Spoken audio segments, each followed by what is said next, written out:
kids will represent a larger and larger share of America's workforce.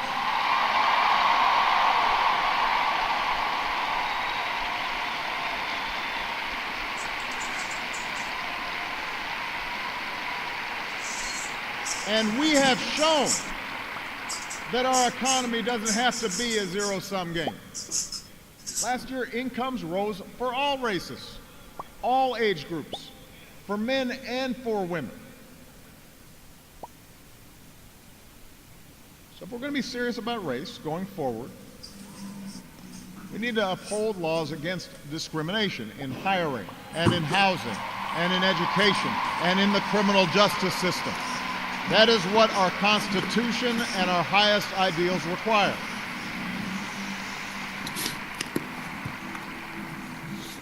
But laws alone won't be enough. Hearts must change. They won't change overnight. Social attitudes oftentimes take generations to change. But if our democracy is to work the way it should in this increasingly diverse nation, then each one of us need to try to heed the advice of a great character in American fiction, Atticus Finch, who said, "You never really understand a person until you consider things from his point of view, until you climb into his skin and walk around in it." For blacks and other minority groups, that means tying our own very real struggles for justice to the challenges that a lot of people in this country face. Not only the refugee or the immigrant or the rural poor or the transgender American, but also the middle-aged white guy who, from the outside, may seem like he's got advantages, but has seen his world upended by economic and cultural and technological change.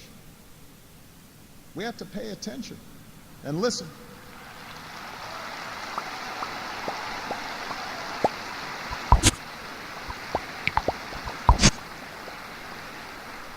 For white Americans, it means acknowledging that the effects of slavery and Jim Crow didn't suddenly vanish in the 60s.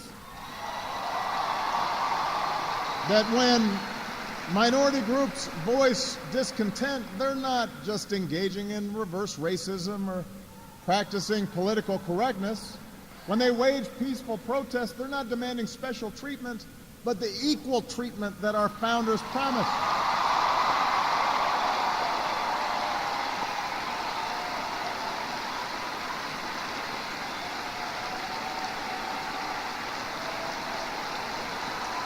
For native-born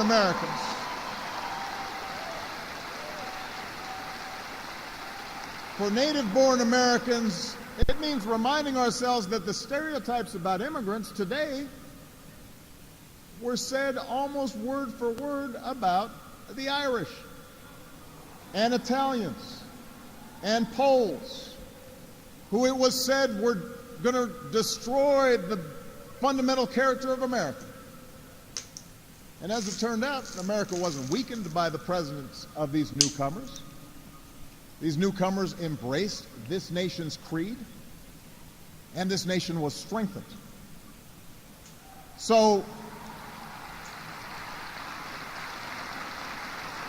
regardless of the station that we occupy, we all have to try harder.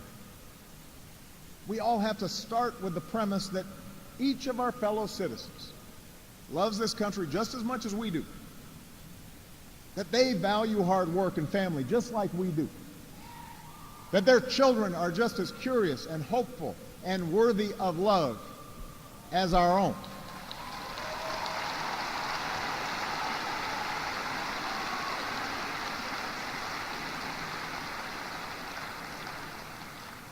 And that's not easy to do.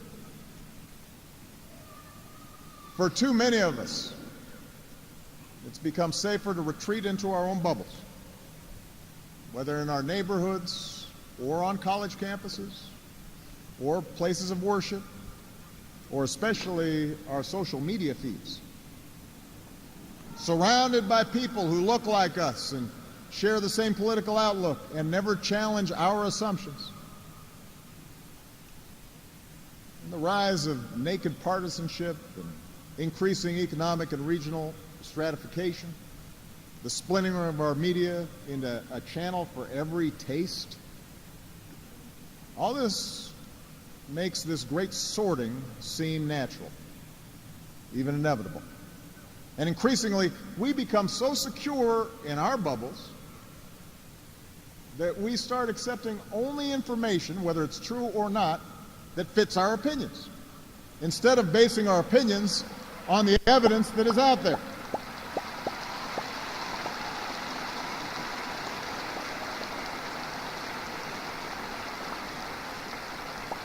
And this trend represents a third threat to our democracy. Look, politics is a battle of ideas. That's how our democracy was designed. In the course of a healthy debate, we prioritize different goals and the different means of reaching them. But without some common baseline of facts, without a willingness to admit new information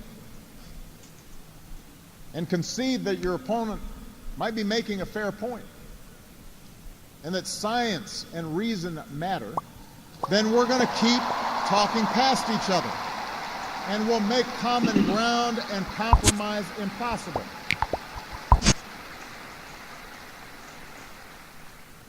And isn't that part of what so often makes politics dispiriting? How can elected officials rage about deficits when we propose to spend money on preschool for kids, but not when we're cutting taxes for corporations? How do we excuse ethical lapses in our own party, but pounce when the other party does the same thing? It's not just dishonest, this selective sorting of the facts.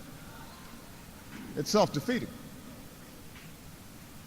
Because, as my mom used to tell me, reality has a way of catching up with you.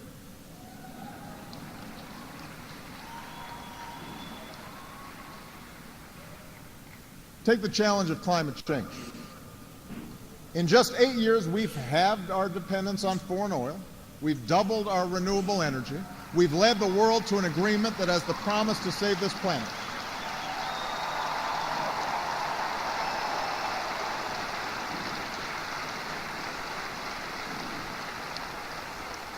But without bolder action, our children won't have time to debate the existence of climate change. They'll be busy dealing with its effects. More environmental disasters, more economic disruptions, waves of climate refugees seeking sanctuary. Now, we can and should argue about the best approach to solve the problem. But to simply deny the problem not only betrays future generations, it betrays the essential spirit of this country, the essential spirit of innovation and practical problem solving that guided our founders.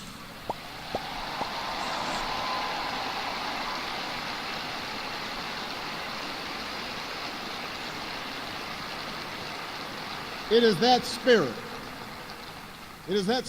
born of the Enlightenment that made us an economic powerhouse.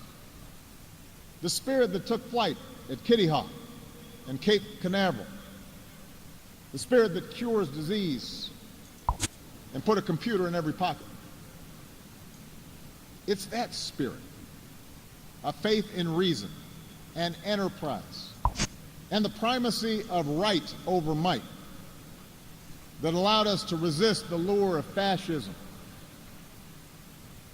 and tyranny during the Great Depression, that allowed us to build a post-World War II order with other democracies, an order based not just on military power or national affiliations, but built on principles: the rule of law, human rights, freedom of religion and speech and assembly, and an independent press.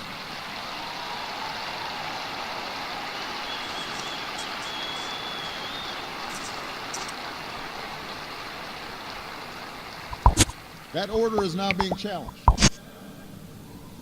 First, by violent fanatics who claim to speak for Islam.